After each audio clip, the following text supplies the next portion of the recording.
L'évaluation des effets des démarches participatives. Et ces effets, nous les avons regardés sur les pratiques des agriculteurs en prenant le cas des champs-écoles en Afrique de l'Ouest. Donc, c'est une thèse que j'ai menée avec le CIRAD et deux institutions, donc l'ONG Agronomes et Vétérinaires sans frontières et la FAO. Donc aujourd'hui, je vais vous présenter des éléments pour l'accompagnement de la transition agroécologique issus des réflexions sur ces champs-écoles. Donc je vais d'abord un petit peu définir ce que sont ces champs-écoles et très rapidement, parce qu'on n'a pas beaucoup de temps, présenter un petit peu la démarche que j'ai menée dans ma thèse et surtout me concentrer donc sur ces recommandations pour la conduite des champs-écoles et des réflexions plus générales pour des agronomes dans d'autres contextes.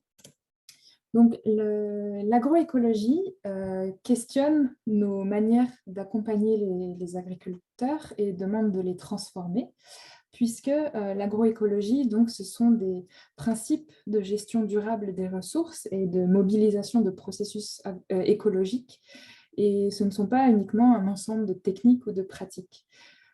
Et donc, de par cette manière de voir l'agroécologie, par ces principes, c'est plus intensif en connaissances et en savoir-faire pour les agriculteurs.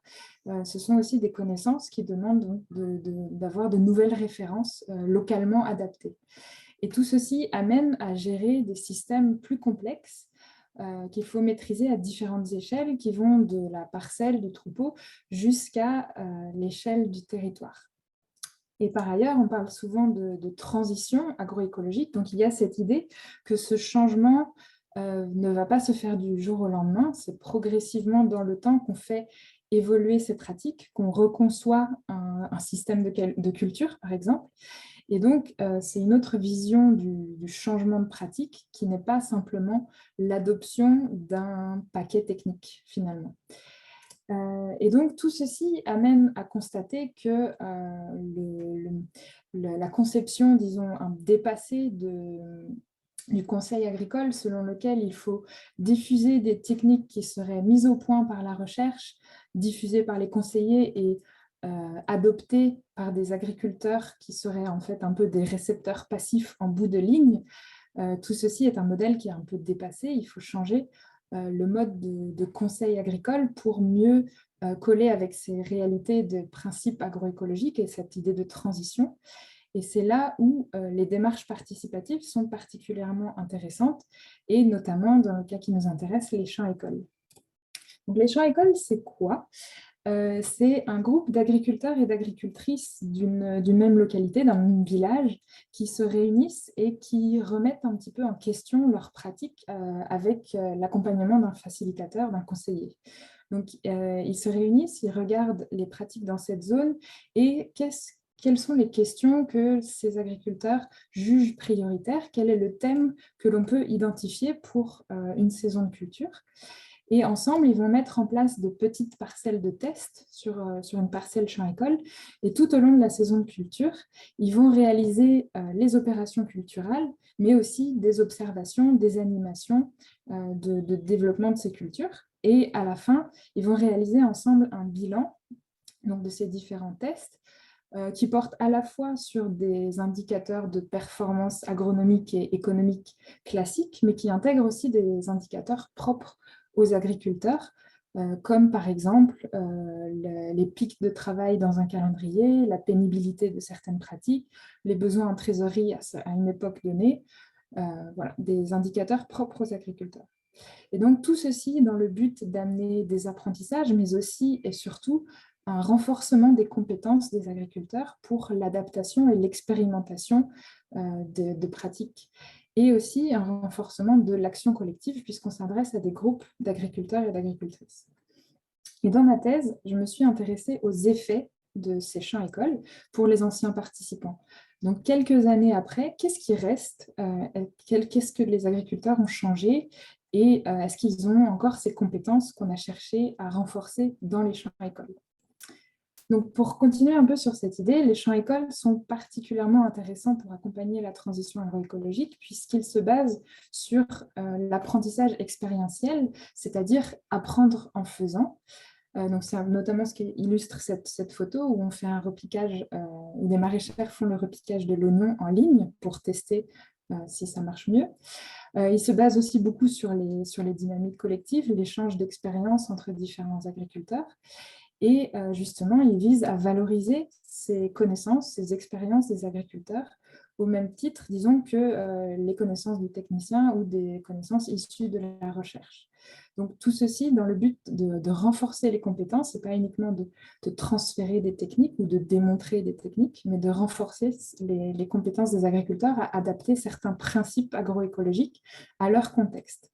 Et donc, notamment dans le contexte de l'aide au développement dans les pays du Sud, on va dire, on parle réellement d'investissement dans l'éducation des adultes, puisqu'on cherche un petit peu à transformer leur manière de voir le monde et de conduire leur culture.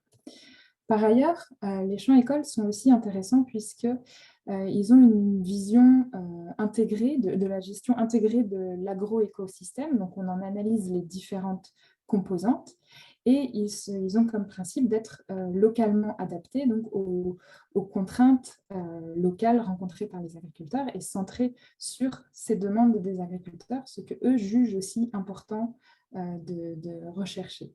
Donc, tout ceci en fait des dispositifs de conseil particulièrement intéressants pour accompagner les agriculteurs dans l'écologisation de leurs pratiques, l'adaptation à leurs contraintes des principes agroécologiques. Donc, les champs-écoles sont apparus dans les années 90 en Asie du Sud-Est et très rapidement, ils se sont étendus dans le monde entier, principalement donc, en Asie du Sud-Est, sur tout le continent africain et aussi en Amérique latine. Et donc, au fur et à mesure qu'ils se sont étendus, ils ont bien sûr diversifié les systèmes de culture couverts, les thématiques couvertes, mais aussi en allant parfois jusqu'à porter non plus sur des cultures, mais sur des troupeaux, sur des paysages, sur des bassins versants, sur la santé. Donc une grande diversification des thématiques couvertes par ces champs-écoles. Et ces champs-écoles ont été menés par des acteurs très variés, donc aussi bien des institutions internationales telles que la Banque mondiale ou la FAO, mais aussi des gouvernements, des systèmes nationaux de conseil et des différentes ONG adapter ces champs-écoles. Donc, il y a réellement un enjeu de qualité de la mise en œuvre de ces champs-écoles. Est-ce qu'ils sont fidèles à ces principes généraux que je viens de vous présenter ? Parce que en fait, dans la réalité, on constate qu'il y a une diversité de dispositifs sous le terme, sous l'appellation champ-école. Donc, on a un paradoxe entre ces principes généraux que j'ai présentés, des champs-écoles localement adaptés, centrés sur les agriculteurs, visant à renforcer des compétences, et sur le terrain, dans une majorité de cas, on observe que ces champs-écoles finalement sont mis en œuvre de manière très descendante, très consultative et ne sont pas très différents finalement d'une parcelle de démonstration. Donc un paradoxe entre ces principes généraux et la manière dont ils sont mis en œuvre. Donc tout ceci nous a amené à vouloir comprendre comment des champs-écoles, lorsqu'ils sont bien menés, lorsqu'ils sont fidèles à leurs principes généraux, comment ces champs-écoles ont un impact. Donc, essayer de comprendre, non pas de mesurer pour prouver que ces champs-écoles ont un impact, mais essayer de comprendre comment ces champs-écoles ont un impact dans le but de formuler des recommandations justement pour assurer la qualité de la mise en œuvre des champs-écoles et plus largement des recommandations pour l'accompagnement des agriculteurs dans les transitions agroécologiques. Donc pour cela, dans ma thèse, j'ai étudié 2 terrains d'études, le premier au Burkina Faso et le deuxième au nord du Togo, que je vais vous présenter rapidement. C'est au nord du Togo, à la frontière avec le Burkina. Il y a eu le projet Durabilité et résilience de l'agriculture familiale mené par AVSF et ses partenaires. Donc quelques éléments de contexte rapides. Donc, c'est aussi une zone avec une seule saison des pluies qui dure de juin à octobre et dans laquelle il faut réussir les cultures qui serviront à nourrir la famille toute l'année, ainsi que des cultures de vente. La principale culture de vente, c'est le coton. On a des très petites exploitations de polyculture élevage un élevage important dans la zone, ce sont les pintades, mais on trouve aussi les petits ruminants et les bœufs qui permettent donc de l'attraction animale qu'on peut voir sur cette deuxième photo. Et on est dans un contexte de forte pression foncière avec la mise en culture de terrains dégradés et des exploitations de très petite taille, entre 2 et 5 hectares. Et donc, comme je le disais, le système de culture dominant est basé sur la rotation coton-céréales, les céréales étant le maïs et le sorgho pour l'alimentation humaine. Et les légumineuses ont une place assez marginale en culture associée ou en culture pure. Et il s'agit du niébé, donc le haricot, et du soja. Donc, comme je le disais, on a une forte pression foncière et donc on a des enjeux très forts de fertilité des sols pour plusieurs raisons. Et on assiste aussi à une forte expansion du maraîchage de contre-saison, donc en saison sèche irriguée manuellement, qui se réalise dans les bas-fonds et qui permet un petit peu de diversifier les sources de revenus des agriculteurs. Et dans ce contexte, donc, j'ai enquêté 4 champs-écoles donc de culture pluviale, donc portant sur le maïs légumineuse en culture pure ou en culture associée, selon les choix des agriculteurs, et 4 champs-écoles de culture maraîchère sur la tomate ou bien l'oignon. Donc, j'ai cherché à caractériser la manière dont ces champs-écoles avaient été menés. Et après la création donc, des groupes de champs-écoles, d'agriculteurs et d'agricultrices volontaires, il y a eu une étape de diagnostic participatif. Donc, lors de ce diagnostic, les agriculteurs ont décrit précisément comment ils cultivaient dans cette localité et ils ont débattu d'une question ou d'une thématique qu'ils ont jugée prioritaire pour eux dans leur contexte. Et ensuite, il s'est agi de les amener à donner des propositions de choses que l'on pourrait tester pour travailler sur cette thématique. Donc, ces propositions ont émané aussi bien des agriculteurs que des propositions du facilitateur. Et donc, cela a permis de définir un curriculum localement adapté, donc le contenu des champs-écoles, le protocole, si on veut, les animations, les observations qui étaient adaptées à cette question soulevée par les agriculteurs. Et ensuite, les champs-écoles se sont mis en place pendant la saison de culture. Donc, mise en place des parcelles, opérations culturelles, le suivi, les animations. Et vers la fin, lorsqu'on arrive à la récolte, on fait des visites d'échange entre champs-écoles pour débattre des différentes questions, des différentes observations. Et donc, on fait les récoltes, les pesées, et à la fin, un atelier de bilan qui, comme je le disais, porte sur beaucoup d'indicateurs différents et pas uniquement le rendement. Donc, j'ai enquêté des agriculteurs et des agricultrices qui ont participé à ces champs-écoles réellement participatifs, on va dire, au Togo, et j'ai pu reconstituer des trajectoires de changement de pratique, donc comment, année après année, ils ont changé et fait évoluer leurs pratiques, leur système de culture.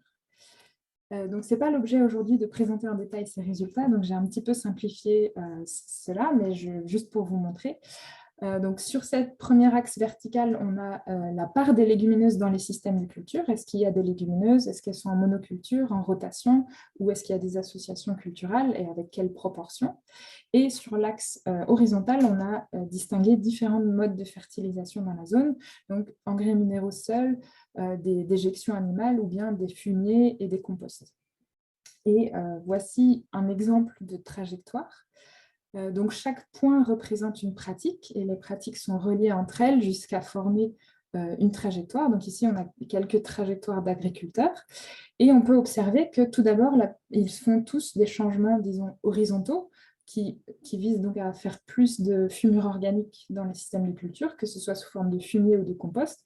Et ensuite, certains seulement vont faire des changements verticaux pour augmenter la proportion de légumineuses dans leur système de culture. Et en vert, on a les techniques qui avaient été testées dans ce champ-école.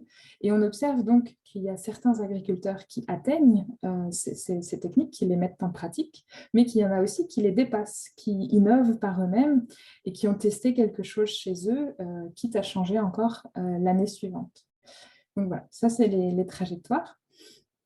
Et tout ceci nous a permis donc de formuler des recommandations pour mieux accompagner la transition agroécologique avec les champs-écoles. Donc c'est un document qui a été rédigé en partenariat avec la FAO et avec le CIRAD et l'Agronome et Vétérinaires sans frontières. Donc, un premier guide méthodologique à destination des facilitateurs, des chefs de projet sur la mise en œuvre de cette démarche de champs-écoles, comment améliorer les champs-écoles.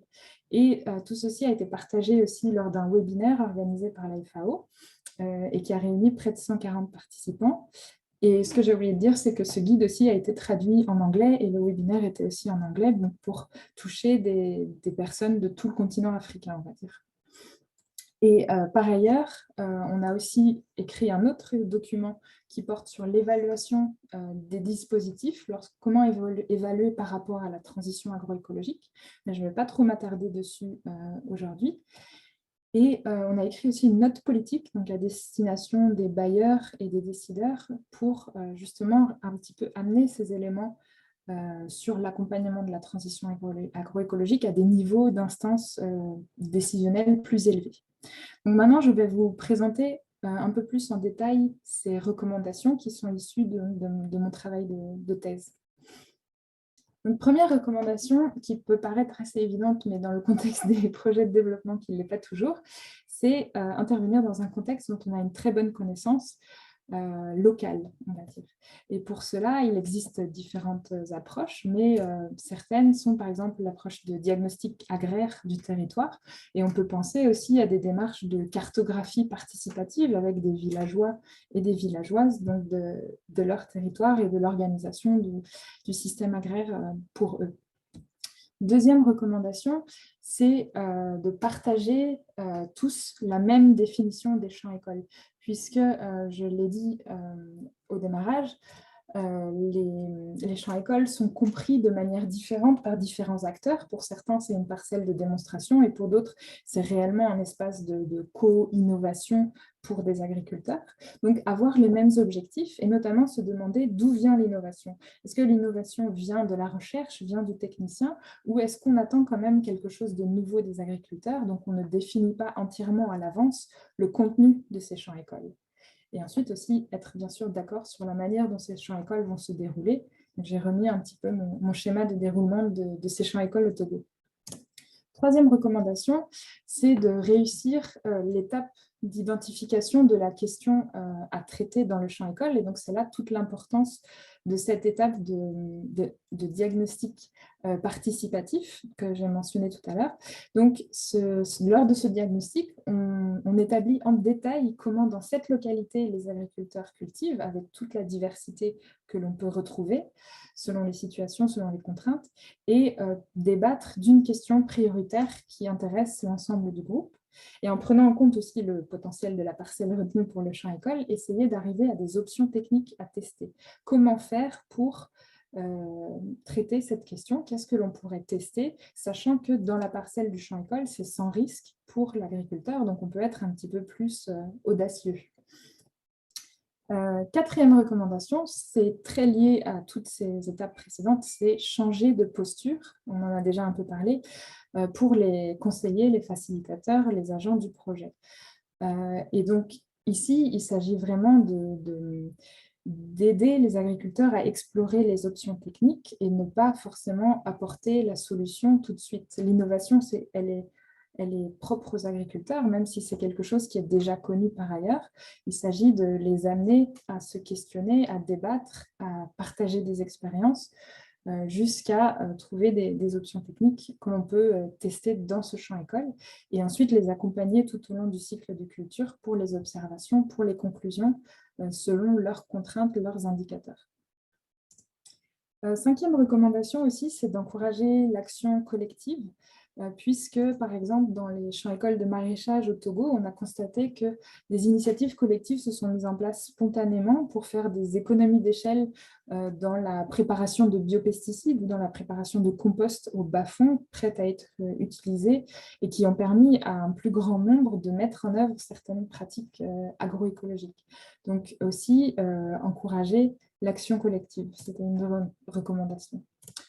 Sixième recommandation, donc réaliser un suivi et un atelier bilan avec une diversité d'indicateurs et pas uniquement donc, la performance agronomique économique classique, mais varier les points de vue, ne pas enquêter seulement des responsables d'organisations de producteurs, mais inclure aussi les avis de tous les agriculteurs, de toutes les agricultrices, et des critères qui leur sont propres et qui sont parfois difficiles à anticiper. Et enfin, dernière recommandation, à partir de tout ça, débattre des conclusions et programmer un nouveau cycle, peut-être en transférant certaines responsabilités au groupe lui-même pour réussir un petit peu à l'autonomiser. Voilà les recommandations qui sont un peu issues de ce travail. Et maintenant, pour quelques réflexions pour des agronomes dans d'autres contextes. Donc, même si les contextes sont très différents, on peut faire l'hypothèse qu'il y a quelques éléments structurants que l'on peut faire ressortir pour aider à accompagner les agriculteurs. Un premier élément, c'est que réunir des agriculteurs, oui, c'est bien, mais pourquoi faire Et là, cette distinction entre consultation et collaboration me paraît très importante.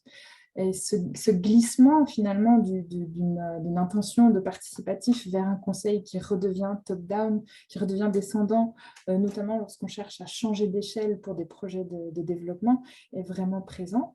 Et une question pour cela, c'est vraiment ce qui permet de distinguer consultation et collaboration, c'est quel est le pouvoir de décision des agriculteurs. Est-ce qu'on a un processus, est-ce qu'on a un dispositif qui est encore ouvert et on ne sait pas à l'avance quel sera, disons, le protocole, le curriculum de ces champs écoles? Est-ce qu'on peut agir sur ce qui sera mis en place, sur les décisions, les opérations culturelles, ou bien est-ce qu'on leur demande juste leur avis, est-ce qu'ils sont d'accord ou non?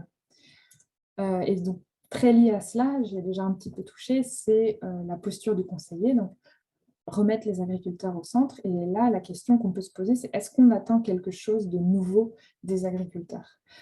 Est-ce qu'une innovation peut venir de eux? Est-ce qu'une adaptation intéressante ou bien non, est-ce qu'on sait déjà ce qu'il faut transférer comme connaissance? Et enfin, un dernier point, je ne vais pas beaucoup développer, mais c'est aussi d'évaluer tous ces dispositifs autrement, ne pas uniquement regarder adoption, oui ou non, de la pratique, mais regarder si des compétences d'adaptation, d'expérimentation sur une petite portion de parcelle, ou même de conception, ont émergé, et aussi de regarder tous ces changements dans le temps, puisqu'on a vu avec les trajectoires, ce sont des processus qui prennent le temps et en évaluant tout de suite après le champ école, parfois on peut rater des changements qui auront lieu plus tard ou qui sont petit à petit et qui ne rentrent pas dans les critères habituels des évaluations d'adoption qui sont très fréquentes. Voilà. Donc en conclusion, les champs écoles, ça permet de favoriser la transition agroécologique, mais il faut veiller à la manière dont ils sont réellement mis en œuvre par rapport à leurs principes généraux. Et lorsqu'on fait une mise en œuvre collaborative, ça a des défis puisque ça va coûter plus cher, ça demande beaucoup plus de temps pour faire le suivi, notamment le nombre de conseillers par groupe d'agriculteurs. On peut pas démultiplier autant que si on a un protocole prédéfini qu'on établit sur un grand territoire. Il y a un risque de repli vers ce que l'on connaît déjà, vers les démarches de diffusion et de transfert de technologies, puisqu'elles ont été très présentes dans les systèmes de conseil du Burkina, du Togo et de nombreux pays. Donc, il y a un risque de repli vers ce que l'on connaît déjà. Et c'est pour cela aussi qu'il est nécessaire d'avoir des politiques publiques d'appui à l'agriculture aux différentes échelles, puisqu'un conseiller seul ne peut pas changer un système qui repose entièrement sur la diffusion de techniques mises au point par la recherche. C'est aussi pour ça qu'on a rédigé une note politique. Et donc, en conclusion, la participation des agriculteurs, ce n'est pas uniquement une méthode d'animation d'une intervention, et il s'agit réellement de déléguer un pouvoir de décision aux participants, notamment dans le choix des questions à traiter, dans les opérations à faire dans le champ école. Si la participation des agriculteurs, c'est juste une méthode d'animer quelque chose qui a déjà été entièrement prédéfini, selon moi, c'est vraiment une perte, puisqu'on peut faire ressortir des choses très intéressantes avec les agriculteurs. Ça demande aussi donc, que les objectifs évoluent au cours du projet, et notamment dans le contexte des projets de développement, c'est assez difficile de faire comprendre à des bailleurs ou à des concepteurs de projets que finalement on ne sait pas à l'avance ce qu'il va y avoir dans ces champs écoles et que ça peut évoluer au cours du temps. Ça, c'est un défi. Et enfin, comme je le disais, il y a un enjeu de formation des conseillers, puisque ce réflexe de transfert de technologie, de posture descendante est très présent, et c'est l'ensemble des services d'appui à l'agriculture et à la recherche qui doivent être favorables à la fois à l'agroécologie, mais aussi aux démarches participatives. Donc c'est notamment dans la formation des conseillers, mais je dirais même jusqu'à dire à la formation d'autres acteurs et de la recherche aussi, pour les sensibiliser à ce genre d'approche. Voilà, merci pour votre attention.